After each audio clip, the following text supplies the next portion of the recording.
I'm Daniel Minty, a cognitive behavioral therapist, teacher, and writer. Hearing talk about high-speed psychotherapy, I'm reminded I don't really know what this means. How do high-speed therapists measure success?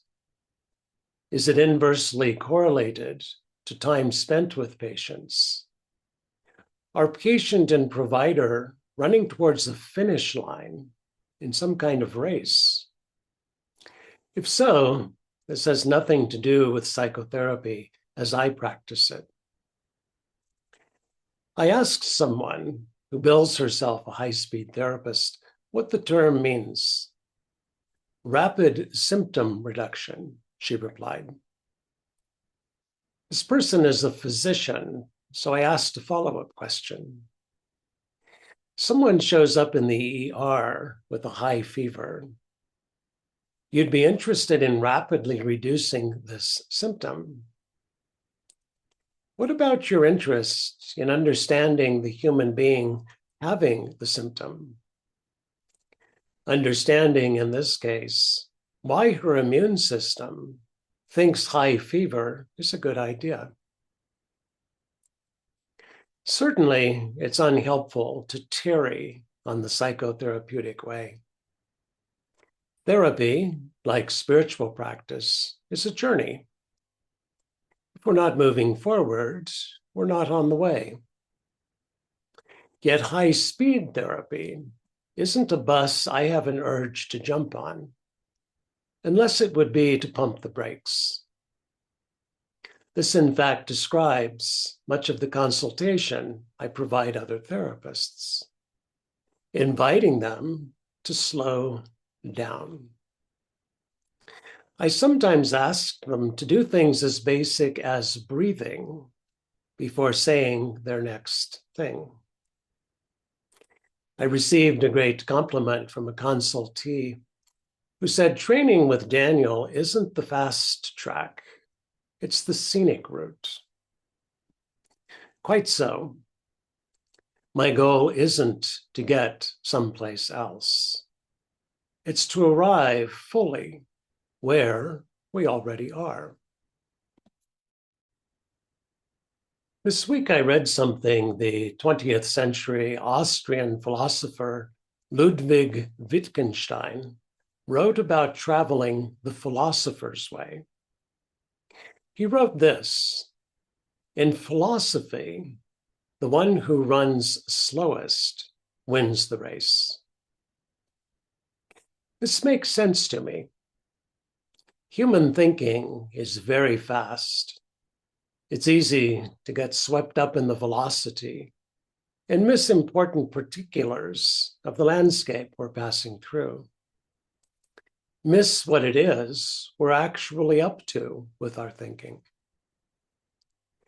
In another passage, Wittgenstein gives examples of particulars long missed along the philosophical way.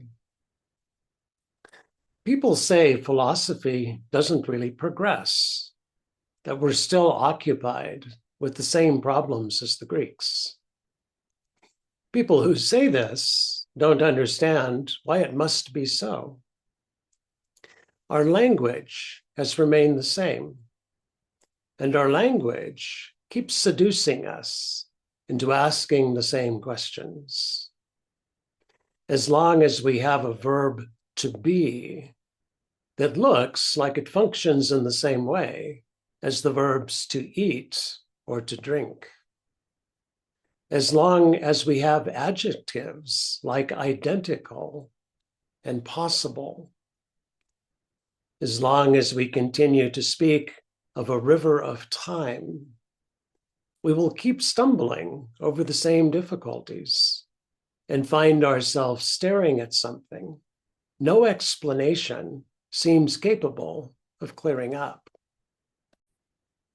As often happens, Wittgenstein's notes got me thinking about my clinical work, specifically about the pace of that work, not its duration, which doesn't much interest me.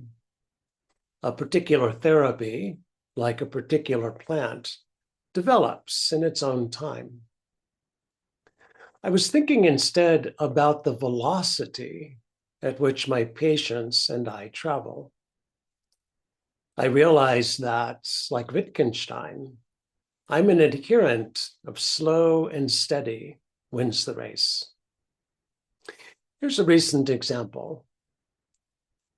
A new patient asked for help with low self-esteem. She told me a deficit of same was creating suffering in her life.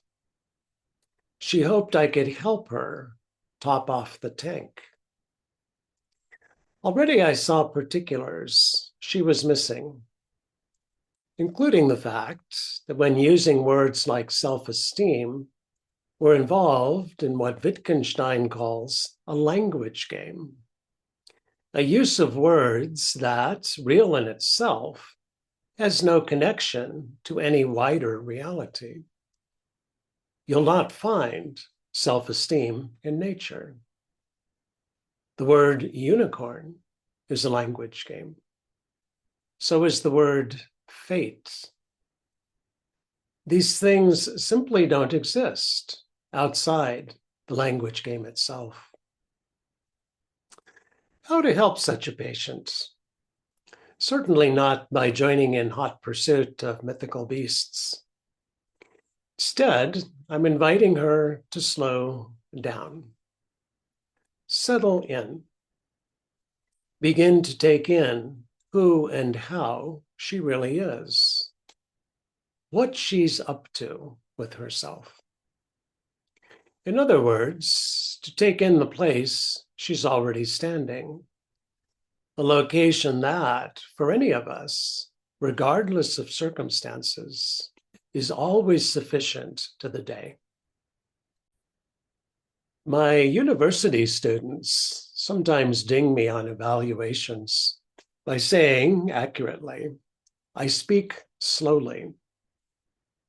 Much as I might want to remedy this, I can't.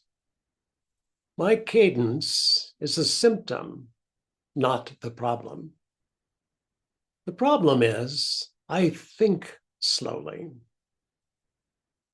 Any particular thought has a fair amount of real estate around it. What is this real estate? The unthought of place in which I stand. My particular space-time. As I'm speaking to you, these include the sunlight on my cherrywood desk, some post-operative soreness in my right flank, the call of a towhee from the locust tree outside. I like it this way. Real estate allows me to live free from the cognitive thickets I see so many travelers bollocksed up in, feeling desperate to escape. When they show up in my clinical practice, I empathize with their predicament. I can do this because it's my predicament. It's the human predicament. I speak encouraging words, such as have been spoken to me. I invite them to sit down, put up their feet, stay a while. Thank you for watching this video. If you've liked what you've heard, subscribe to our channel and receive notice of future dispatches from the wide world of all things CBT.